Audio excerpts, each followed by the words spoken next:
lines and all kinds of things, working with customers. And I just got really passionate about it. And I was always, learning about the customers' issues and what their challenges were and how DSL was opening up a whole new way of doing business. And so I took one of the sales guys at the company at the time. It was called Rhythms Net Connections. We were one of the smaller kind of startups at the time. Ultimately became one of the largest NASDAQ IPOs in history, although I didn't benefit much from that at all because I was just a lemming back in the day. But the company at the time had a few sales guys, and he took me out to lunch, and nobody had ever taken me out to lunch before. I was just paying my own way and starting, an, an entry level salary as a tech guy. And I was like, wow, this guy's being really nice to me. Why is he being so nice to me? And he said, you just helped me out. You upsold this customer to a class A block of IPs. They didn't really think they needed it, but they upgraded, and I actually made about 30 grand in commission off that. Nice.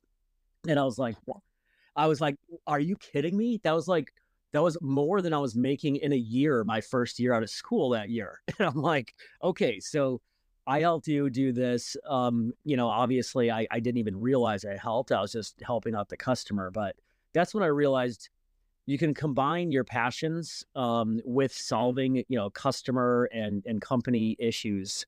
And that's how I got the passion for it. So I was so naive at the time. And at that time, our company grew to about 1,200 Wow. employees after I'd been there for a year. Yeah, we went from 80 employees. I was sitting in the corner of a cube in this gigantic warehouse building where we didn't have anyone in the cubes to having that building full. And then we had 2 more buildings on the way.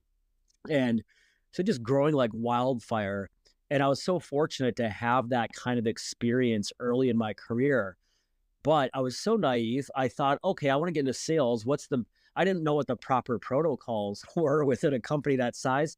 So I sent an email directly to the CEO. Yeah. And I I just circumvented all normal protocols. And I told her, Catherine was her name, and she was, a really prominent female CEO in the industry at the time, fastest growing tech company.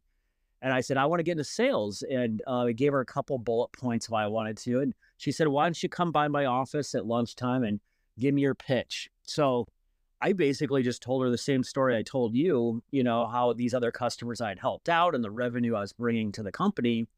And she said, okay, Rob, we're going to give you a shot. So that's when I kind of, as they say, joined the dark side. I put my technical hat down and put on the sales hat, but I kind of really never let go of that technical hat. But yeah, that was fun. It was a fun run. I love what you just said. And it's funny because when I moved from engineering to sales, every time the person I spoke with on the sales side, they always said, wow, what made you to come to the dark side? And I just never understood the meaning of the dark side. But when I started experiencing the pressure of crushing your quota, meeting your numbers, and then job security, then I understand also rejections from the prospects, then I understood the meaning of dark side. But there's a fun to it, right? That gets your dopamine going because that sugar rush of closing deals, winning together, it's just a whole different world in sales. You're right, Neeraj. I mean, it's as you know, there's a lot of aspects to it. Sometimes I think we put therapists in business a lot because it's so much stress and so many different dynamics to our job, and it's a challenge sometimes. But that's part of the game, and that's why we love it. Yeah, I'm so glad you mentioned about the therapy because I never believed in therapy but the moment I switched over to sales and I started crushing my numbers, there was this imposter syndrome kicked in, and I started talking about this imposter syndrome with my partner, and she's like, "Dude, I think you need to see a therapist."